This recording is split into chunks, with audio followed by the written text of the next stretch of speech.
여러분 안녕하십니까? 저는 오늘 이 시간에 인자를 맞이하는 비결이라고 하는 제목으로 여러분께 말씀을 드리겠습니다. 자, 인자가 올 때에 이 세상에서 믿음을 과연 발견할 수 있겠느냐? 누가복음 18장 8절에서 말씀을 하시고 있는데, 자, 이 믿음이라고 하는 것은 복음에 대한 믿음을 말씀하시는 것입니다. 마가복음 1장 15절에서 때가 찼고 하나님의 나라가 가까이 왔기 때문에 복음을 믿으라라고 말씀하시고 있는데, 자, 이 복음이라고 하는 것은 하나님의 능력이다. 로마서 1장 16절에서 복음은 모든 믿는 자에게 구원을 주시는 하나님의 능력이 된다라고 말하고 있는데요. 고린도전서 4장 20절에서 하나님의 나라는 말에 있지 않고 능력에 있다라고 말할 때 사도 바울이 강조하고자 하는 그 능력은 바로 복음의 능력을 말하는 것이죠. 고린도전서 15장 1절과 4절에서 예수님께서 성경대로 제3일에 부활하신 것이 복음이다 라고 말하면서 갈라디아서 1장 6절로 9절에서 이 제3일에 부활하신 이 복음 외에 다른 복음이 없다.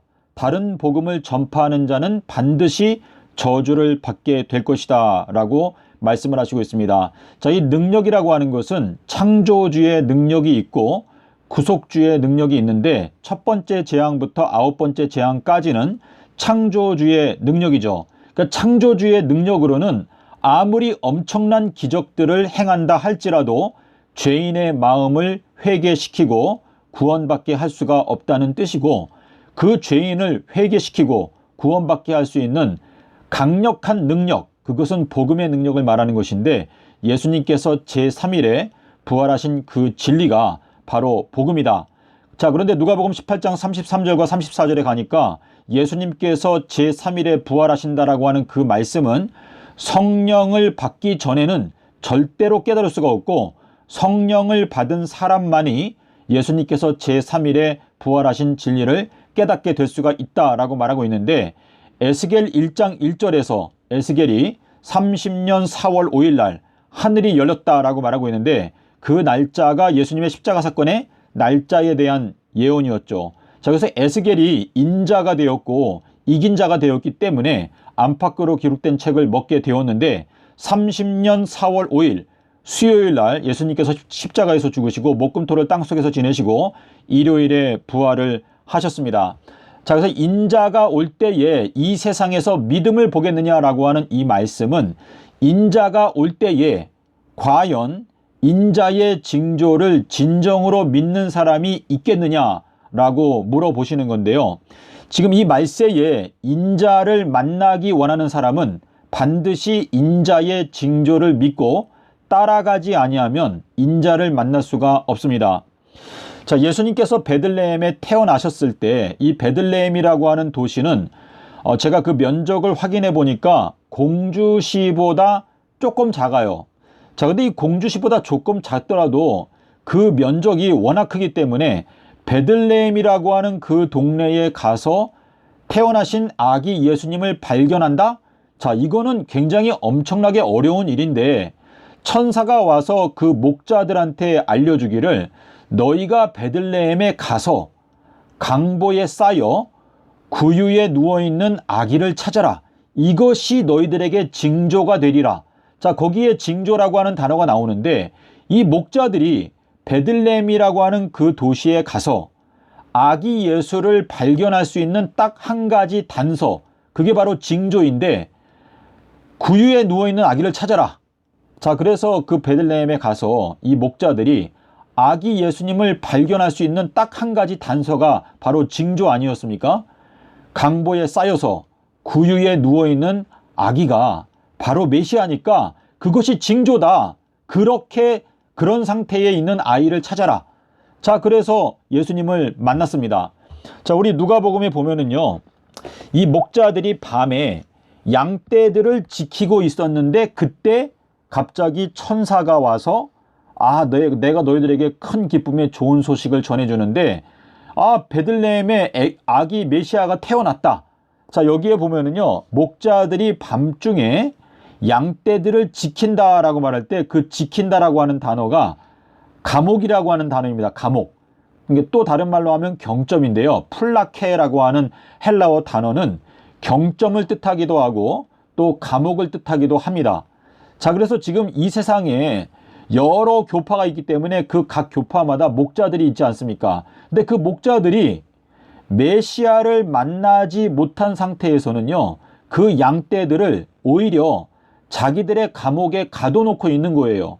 자, 그런데 이 목자들이 그 징조를 따라가서 아기 예수님, 메시아를 만나야지만이 그 자기가 다스리고 있는 그 양무리들을 그 감옥에서 꺼내서 예수님께로 인도할 수가 있는 것인데, 자, 사도행전 12장에도 보면 사도 베드로가 감옥에서 탈출할 때 첫 번째 파수를 지나고 두 번째 파수를 지나서 세 번째 도성으로 향해 있는 그 철문이 열리게 되면서 탈출했다라고 말하고 있는데, 이것 역시 우리 모든 인간들이 첫 번째 경점은 첫 번째 파수, 이 파수란 단어가 경점이거든요. 감옥.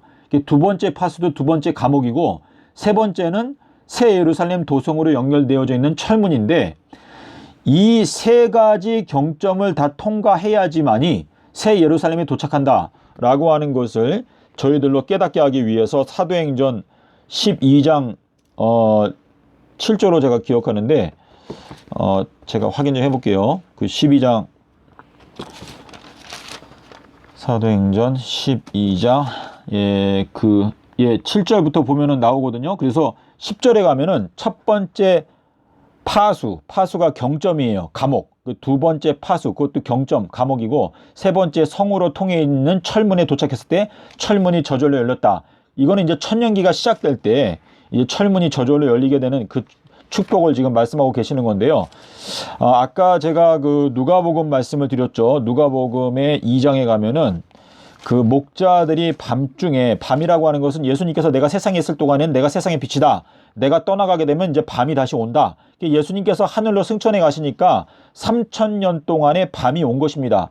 그래서 이 누가복음 2장 여기 이제 그 몇 절을 보시는 거 아니, 그 8절에 보게 되면 그 지역에 목자들이 밖에서 밤중에, 밤중이 아니고 그냥 밤이에요. 밤중하면 또 밤이경으로 오해하실까봐 밤에 자기 양떼들을 지켰다. 이 지킨다는 단어가 이제 그 파수 또는 감옥 또는 경점이라고 하는 뜻인데요.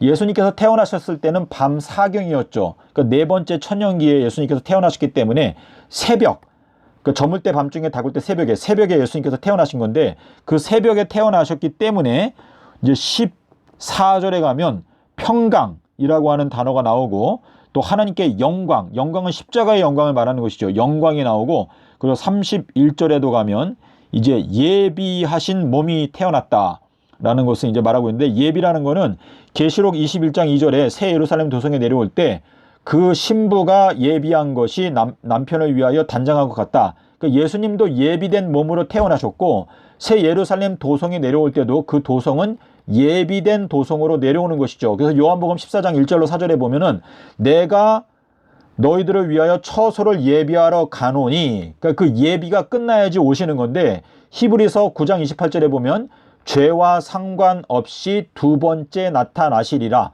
그러니까 예수님께서 나타나시는 것은 새벽, 나는 광명한 새벽별이다. 요한계시록 22장 16절에 26절인가요? 요한계시록 갑자기 계시록 22장 16절 6절 그리고 16절이죠. 16절에 보면 나는 광명한 새벽별이다. 그러니까 새벽은 밤 사경인데, 마태복음 14장 25절에 예수님께서 밤 사경에 오셨다라고 기록하고 있지 않습니까? 자, 그래서 여러분 화면에 보시는 대로 이 목자들이 아기 예수님을 만날 수 있었던 비결은 징조를 믿고 베들레헴 떡집에 가서 그 징조를 믿고 따라갔기 때문에 아기 예수님을 만날 수가 있었습니다.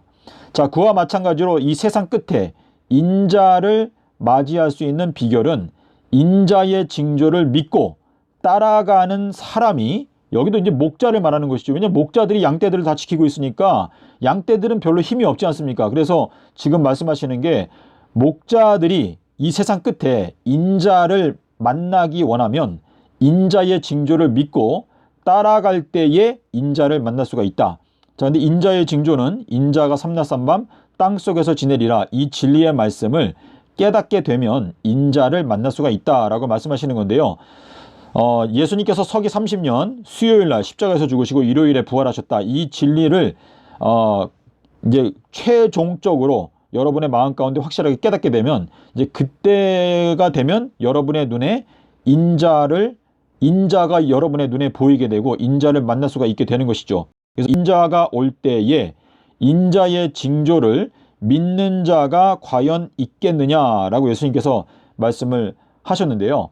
마태복음 24장하고 마태복음 25장은 둘 다 같은 이야기를 하는 건데 마태복음 25장 1절에 가면 그때의 천국은 마치라고 말하고 있지 않습니까? 마태복음 24장에 보면은 노아의 때와 같이 인자의 임함도 그러하리라. 자, 노아는 밤 이경에 있었죠. 두 번째 천년기에 노아 홍수가 있었지 않습니까? 근데 인자도 밤 이경에 오는 거예요. 그래서 마태복음 25장 6절에 가면 밤중에 소리가 나되 밤 이경에 소리가 나되 보라 신랑이로다 맞으러 나오라 라고 되어져 있는데요. 자, 여기에서 이 신랑은 물론 예수님을 가리키는 거죠.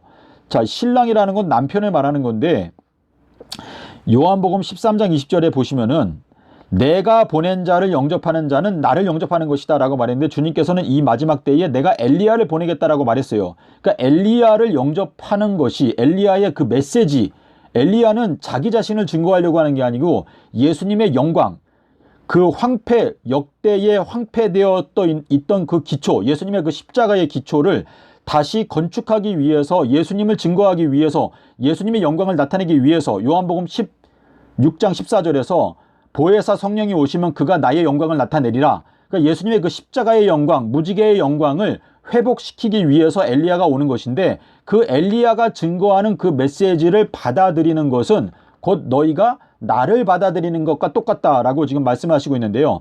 자, 여러분 비유라고 하는 거 생각해 보십시오. 예수님께서 비유에 대해서 말씀하실 때 이 비유를 하는 것은 너희들은 이 비유를 듣고 깨닫지만 저 사람들은 이 말씀을 듣고 깨닫지 못하게 하고 나한테 와서 고침을 받지 못하게 하기 위해서 내가 비유로 말한다 라고 말했는데 자, 이 비유라고 하는 것은 마샬이라고 하는 단어인데요. 이 마샬은 잠언 1장 1절에 솔로몬의 비유라. 그 비유가 마샬이에요. 마샬. 자, 마샬. 이렇게 이제 여러분께서 이제 한글로 마샬이라고 하면 가장 쉬운데요. 창세기 3장 16절인가요? 거기에 보면 남편은 너를 다스릴 것이다 라고 말할 때 그 다스린다 라고 하는 단어가 마샬이에요. 마샬. 그러니까 비유라고 하는 말씀으로 우리들을 다스린다 라고 하는 뜻인데 자, 신랑. 자, 남편은 너를 다스린다. 신랑 대신 예수께서 너를 다스린다 라고 말했는데 이 비유의 말씀을 가지고 우리들을 다스린다 라고 하는 뜻인데 자, 마태복음 25장 6절에 가니까 밤중에 소리가 나되 보라 신랑이로다 맞으러 나오라. 자, 이 밤중, 밤이경은요. 이거는 엘리야가 증거하는 그 메시지 때문에 깨어나는 것을 말하는 것인데 엘리야는 밤이경에 옵니다. 그리고 밤삼경, 천년 동안의 천년 통치, 이 통치라기보다는 그 구원 얻은 성도들을 섬기는 자가 되는 거예요. 그러니까 지극히 작은 자가 되어서 구원 얻은 성도들을 섬기는 천년의 기간이 있고 그 다음에 그 예비가 끝나면 그 다음에 예수님께서 밤 사경에 새벽에 오시는 건데 마태복음 14장 25절에 나오죠. 예수님께서 밤 사경에 제자들에게 오셨다라고 말씀을 하시고 있습니다. 자, 그래서 지금 여러분 이 화면에서 가장 간단하게 말하는 건 뭐냐면 초림 때 예수님께서 베들레헴 떡집에 태어났을 때 나는 하늘에서 내려온 산떡이다. 자, 베들레헴에 태어났을 때 그 떡, 살아있는 산떡을 발견할 수 있는 비결은 바로 징조를 믿고 따라가는 거였어요. 근데 이 마지막 때에도 인자를 만나기 위해서는 인자의 징조를 믿고 따라가는 사람이 인자를 만날 수가 있는 것입니다. 이 말은 구원받을 수 있다라고 하는 의미가 되기 때문에 여러분께서 지금 현재 자, 신천지인들을 제가 자주 만나다 보니까 요한복음 14장 29절에서 뭐라고 말했습니까? 내가 이것을 너희들한테 미리 알려주는 것은 이 일이 이루어질 때 너희로 믿게 하려 함이니라 라고 말했는데 마태복음 24장 30절에서 세상 끝에는 무슨 징조가 있겠습니까? 3절에서 물어보니까 30절에서 뭐라고 말했어요? 세상 끝에는 인자의 징조가 너희들의 눈에 보이게 된다. 인자의 징조가 하늘에서 너희들에게 비춰줄 것이다. 라고 말했는데 자, 마태복음에도 가니까 뭐라고 말했어요? 하늘에서 별이 비춘다. 자, 인자의 징조가 비춘다. 자, 같은 단어인데 인자의 징조가 비출 때 그 빛을 마음 가운데 받아들여라. 내가 빛이 있을 동안에 빛을 믿으라. 그리하면 너희가 빛의 아들이 되리라. 이 말씀을 하시고 저희들을 떠나가셔서 숨으셨다. 자, 숨으셨는데 요나의 표적을 말씀하시고 저희들을 떠나가셨다. 마태복음 16장 1절부터 5절에 나오죠. 자, 그런데 마태복음 13장 35절에서 내가 창세로부터 숨겨져 있던 비밀을 알려주겠다. 그게 인자의 징조예요. 자, 인자의 징조를 알려주신다고 말씀을 하시고 36절에 가니까 예수님께서 그들을 떠나가셔서 집에 들어가셨다. 그 집은 뭐예요? 내 아버지 집에는 거할 곳이 많도다. 예수님께서 성천하셔가지고 아버지 집에 들어가신 거예요. 자, 그러므로 예수님께서 이 땅에 계시는 동안에는 인자의 징조를 보이셨습니다. 자, 우리 에베소서 4장 9절에 가면 뭐라고 말했죠? 하늘로 올라가셨다라고 말씀하셨기 때문에 예수님께서 이 성육신하신 기간 동안에는 이 땅 아래 곳에 내려오셨던 것이 아니면 무엇이뇨? 그러니까 에베소서 4장 9절은 예수님의 생애 전체가 바로 요나의 표적이다. 인자의 징조이다 라고 말씀하시는 건데요. 자, 여러분 생각해 보세요. 로마서 8장 19절에 보면 이렇게 말했어요. 하나님의 아들들이 계시되는 것이다. 나타나는 것이, 그러니까 모든 피조물들이 간절하게 고대하는 것은 하나님의 아들들이 계시되는 것이다 라고 돼 있어요. 자, 그러면 하나님의 아들이 나타난 거 언제였어요? 성육신하신 기간 동안에 하나님의 아들이 나타났었지 않습니까? 35년 동안 이 하나님의 아들이 나타났었어요. 그러니까 성육신 전체가 예수 그리스도의 계시이죠. 그래서 하나님의 아들들이 계시되는 것이 로마서 8장 19절에서 모든 피조물들이 고대하는 것이다라고 하는 그 말은 요한계시록, 그러니까 요한계시록은 예수 그리스도의 성육신, 복음을 깨닫게 해주기 위해서 기록된 책인데 하나님의 아들들이 요한계시록을 깨닫게 되는 것인데 하나님의 아들들은 전부 다 요나의 아들들이다라고 말씀을 하시고 있습니다. 자, 여러분께서 혹시 이해가 되지 않으시면은 댓글을 남겨주시거나 아니면 연락을 주시면은 좀 더 제가 소상하게 설명을 드리도록 노력을 하겠습니다. 자, 여기 보면은요, 전쟁을 위한 나팔소리. 자, 고린도전서 14장 8절에 뭐라고 말했죠? 만약에 나팔소리가 분명한 소리를 내지 못하면 어느 누가 전쟁을 준비하리오 라고 말했는데 계시록 12장 17절에 가니까 용이 분노하여 돌아가서 그 여자의 남은 자손 곧 하나님의 계명과 예수의 증거를 갖고 있는 자들과 전쟁하기 위해서 바다 모래 위에 섰더라. 자, 이 바다 모래는요, 계시록 21장에 가면은 바다 모래와 같이 많더라. 곡과 마곡이 일어날 때 바다 모래와 같이 많다라고 말하고 있기 때문에 이거는 셀 수 없이 많은 인간의 숫자들을 바탕으로 해서 하나님의 백성의 그 소수의 무리들을 없애버리기 위해서 용이 분노하여 일어난다라고 지금 말씀을 하고 계시는 건데요. 그 계시록 20장인가 봐요. 20장에 보게 되면은요. 어디가 20장 8절에 그 수가 바다 모래 같으니라 라고 돼 있죠. 자, 그래서 지금 이 전쟁이라고 하는 건 42달 동안에 진행이 되는 건데 다니엘서 12장 7절하고 다니엘서 7장 25절에 보면 뭐라고 말했죠? 반드시 한때와 두때와 반때를 지나서 성도들의 모든 권세가 다 깨어지기까지 하리니 그때의 끝이 오리라. 자, 이 42달은 성도들이 주님의 잔을 마시는 기간이에요. 마가복음 10장 38절 맞나요? 마가복음 10장 38절 39절에서 너희가 내가 마시는 잔을 마실 수 있겠느냐라고 말씀하실 때 예수님께서 요한과 야고보한테 너희들도 과연 내가 마시는 잔을 마시게 될 것인데 내 좌우편에 앉는 것은 내가 결정하는 것이 아니고 아버지께서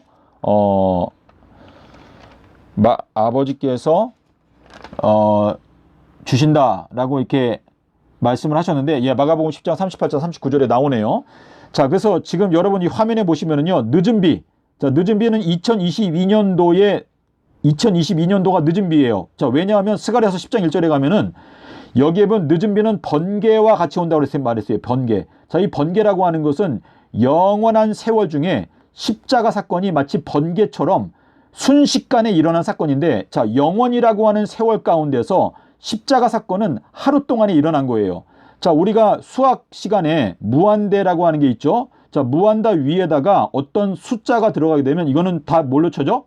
0으로 치지 않습니까? 뭐냐면 십자가 사건은 이 영원한 세월 동안에는요, 창조주의 능력이 그냥 영원한 세월 동안에 이 우주에 꽉 차 있어요. 왜냐면 창조주의 능력이 거두어지게 되면 이 온 우주는 그냥 순간적으로 그냥 사라져 없어지는 거예요. 점도 아니고 그냥 공간이고 시간이고 뭐가 다 없어지는 거예요.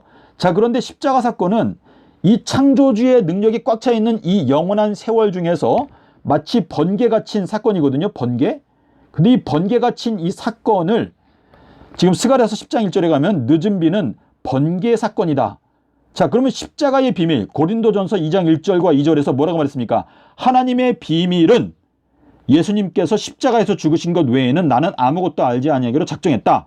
그러니까 십자가의 사건이 이게 번개가 친 사건인데 이 번개빛은 엄청나게 밝은 빛, 태양빛이 7배가 밝다. 그러니까 이 밝은 빛인데 이 밝은 빛을 우리의 마음 가운데 딱 담아놔야 돼요. 간직해야 됩니다. 늦은 비가 2022년, 자, 침례 요한이 AD 26년도에 침례 요한이 늦은 비로 왔어요. 자, 그런데 2022년도가 엘리야가 이 하늘이 열렸기 때문에 엘리야가 이제 하늘이 열렸다. 에스겔 1장 1절에 30년 4월 5일 날 예수님께서 돌아가셨다. 그게 하늘이 열린 거 아닙니까? 예수님께서 십자가에서 죽으실 때 지성소가 찢어지고 하늘이 열렸지 않습니까? 그리고 계시록에도 가니까 계시록 1장 10절에 주의 날에 하늘이 열리고 보좌를 보고 무지개를 보고 그 다음에 안팎으로 기록된 책을 먹었다. 에스겔도 똑같이 기록하고 있습니다. 자, 그래서 2022년도가 하늘이 열렸고 이 늦은 비가 내리게 되는 건데 이 늦은 비의 메시지를 받아들여야 되는데 이 번개가 뭡니까? 누가복음 11장 36절에 가니까 등불. 자, 여러분께서 원어 성경을 꼭 보세요. 이 등불에서 번개가 흘러나온다라고 되어 있어요. 누가복음 11장 36절에. 그러니까 이 번개라고 하는 것은 예수님의 얼굴이죠. 다니엘서 10장 6절에 하나님의 얼굴, 예수님의 얼굴은 번개빛과 같다라고 말하고 있지 않습니까? 그러니까 이 모세가 하나님과 만나고 내려왔을 때 얼굴이 빛났죠. 그와 마찬가지로 그 고린도후서 3장 6절인가요? 거기에 보면은 하나님의 영광을 아는 빛을 그 얼굴에 비추셨다. 그게 고린도 후서에 나오는 걸로 제가 기억하는데 지금 정확하게 장절이 기억이 안 나는데요. 그 고린도 후서 4장 6절이에요. 4장 6절. 어두운 데서 빛이 비치리라 하시던 그 하나님께서 예수 그리스도의 얼굴에 있는 하나님의 영광을 아는 빛을 우리 마음에 비추셨느니라. 예, 여기 이렇게 나오고 있습니다. 여러분께서 고린도 6절을 좀 이렇게 명상해 보시면 참 좋겠습니다. 자, 그리고 무화과 나무를 저주하신 것이 2023년도인데 마태복음 24장에서 너희가 무화과 나무의 비유를 배워라. 제가 이 무화과 나무의 비유를 깨닫고 이 말씀을 제가 2022년도 그때 2021년도 그 권호계 지사님 살아계실 때 제가 그 말씀을 설명하려고 참 노력을 했는데 이 2023년도가 무화과 나무가 저주받게 되는 때예요. 마태복음 24장에서 뭐라고 말했죠? 가지가 나오고 잎사귀가 나오고 가지가 연하여지게 되면 여름이 가깝다는 것을 알라. 자, 여름이라는 건 뭡니까? 캐츠라는 뜻이죠. 캐츠. 자, 캐츠라는 게 아모스 8장 1절과 2절에 나오지 않습니까? 여름 광줄이. 이 여름 광줄이라고 이 캐츠라고 하는 게 끝이란 뜻이에요. 끝. 자, 근데 끝이 오게 되면은 예수님께서 무화과나무 저주할 때 열매가 없고 잎사귀만 무성하니까 저주하셨지 않습니까? 근데 그 저주하셨던 날짜가 바로 아비벌 11일 일요일이었는데 그 일요일에 해당되는 연도가 바로 2023년도거든요. 그러니까 지금 현재는 이 세상에 수많은 기독교인들이 뭐 나름대로 교회에 다니고 뭐 이렇게 활동하고 있지만 지금 현재는요 다 무화과나무가 말라버렸어요. 말라버렸기 때문에 깨닫지를 못해요. 아무리 말씀을 설명해도 그 마음 가운데 감동이 없고 깨달음이 없습니다. 자, 이렇게 지금 하늘이 닫혔고 지금 하늘이 닫힌 거 뭐예요? 비가 내리지 않는다. 신명기 11장 15절인가요? 17절. 거기에 보면 뭐라고 말했죠? 내가 이른 비와 늦은 비를 내려줄 것인데 너희가 나를 떠나서 다른 신을 섬기게 되면, 자, 다른 신은 무엇입니까? 시편에서 너희들은 다 신들이요 지존자의 아들들이다. 자, 그러니까 요한일서 5장 9절에서 뭐라고 말했어요? 너희가 사람들의 증거를 믿기도 하지만 하나님의 증거는 더욱 크도다. 요한복음 5장 34절에서 나는 사람의 증거를 받아주지 않는다. 자, 지금 우리 현 기독교가 문제가 뭐냐면 예수께서 가라사대를 마치 뭐 사도 바울이 말한 거나 베드로가 말한 거나 같은 수준으로 보는 게 문제예요. 하나님 아버지께서 구름 속에서 마태복음 17장 5절에서 너희들은 내 아들의 말을 들어라 라고 분명히 말했지 않습니까? 요한일서 5장 9절 말씀대로 우리가 사람의 증거보다 하나님의 증거가 더 중요하다라는 것을 마음 가운데 분명히 명심하지 아니하면 하나님께서 저희들의 마음 가운데 하늘을 닫아버리기 때문에 저희가 진리를 깨닫지 못하는 것입니다. 그래서 이 신명기 11장에 보면은요, 11장 16절, 17절에 보면 너희가 나를 떠나서 다른 신들을 따라가게 되면 예수 그리스도보다 그 외에 다른 사람의 말 때문에 자, 여러분 요한복음 5장 34절이 무슨 뜻인지 이해가 되십니까? 나는 사람의 증거를 받아주지 않는다. 다만 너희들을 구원하기 위해서 내가 요한을 보낸 것이고 요한은 사람이고 그가 나에 대해서 증거를 하는데 그 사람의 활동을 통해서 그래도 너희를 구원하기 위해서 내가 엘리야, 침례 요한을 보내는 것인데 나는 사람의 증거를 받아주지도 않고 그 증거를 필요로 하지도 않는다. 나는 내가 하는 이 나의 말, 로고스, 예수께서 가라사 그 말 자체는 그 말 자체가 홀로 굳건하게 설 수가 있기 때문에 어떤 인간의 도움이 필요한 게 아니다. 라고 이렇게 이제 말씀을 하고 계시는 건데요. 자, 2023년 4월 1일 날 하늘이 닫혔습니다. 자, 그런데 반가운 건 뭐냐면 누가복음 11장 5절에 가보세요. 여기에 밤중이 나와요. 밤중. 자, 밤중 소리, 밤중이 나오죠. 밤중은 밤 이경이지 않습니까? 자, 밤 이경, 지금 2024년도는 밤 문이 이미 닫혔어요. 누가복음 11장 5절하고 7절에 보면은 문이 이미 닫혔다라고 말해요. 밤중인데. 그러니까 하늘이 닫힌 상태에서 우리가 구원받을 수 있는 비결을 여기에 기록하고 있는데, 자, 누가복음 11장 5절부터 여러분께서 한번 곰곰이 읽어보세요. 그러면은요, 이렇게 말해요. 자, 밤중에 이제 하늘이 이미 닫혔는데, 은혜의 문이 이미 닫혔는데, 그래도 구원받기 원하는 어떤 간절한 마음을 갖고 있는 사람이 와서 아, 제발 나한테 떡 3덩어리를 빌려달라 하니까 이 사람이 뭐라고 말해요? 야, 이미 문이 닫혔어. 나 우리 애들이랑 지금 다 편안하게 누워있는데 나 방해하지 마. 이렇게 말하겠느냐? 그게 아니라 간절하게 간청하는 그 사람 때문에 일어나서 떡 3덩어리를 빌려줄 것이다 라고 말했는데, 자, 떡은 무엇입니까? 나는 하늘에서 내려온 산떡이다 라고 말했어요. 자, 여기에 떡 3덩어리라고 말했으니까 이거를 이제 해석하기 위해서는 우리가 여러 가지가 생각이 필요한 건데, 자, 이 3이라고 하는 숫자는 삼낮 삼밤 땅속에서를 마음 가운데 떠올릴 수도 있는데, 전도서 4장 12절에 이런 말씀이 있어요. 한 사람이 이긴 자가 나타나게 되면 그 이긴 자 옆에 2사람이 함께 협력하는 자가 따라 붙게 된다. 그래서 삼겹줄은 끊어지지 않는다라고 말했는데요. 자, 우리 고린도전서 5장 7절에 보면 이렇게 말했어요. 너희들은 누룩이 없는 떡이다 라고 말했어요. 자, 우리가 지금 무교병을 먹는다.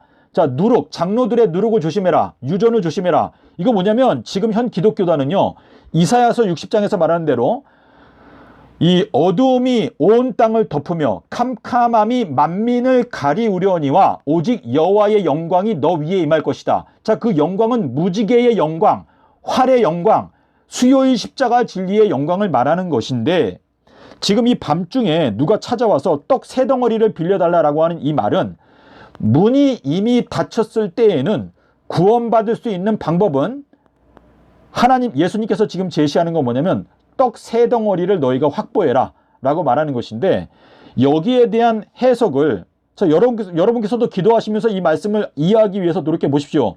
자, 이 예수님, 지금 사도 바울이 고린도전서 5장 7절에서 너희들은 누룩이 없는 덩어리다, 떡덩어리다 라고 지금 말을 하고 있는데, 우리들은요, 예수님이 산떡이지 않습니까? 그럼 그 산떡을 내가 먹게 되면 나도 살아있는 떡이 되는 거예요.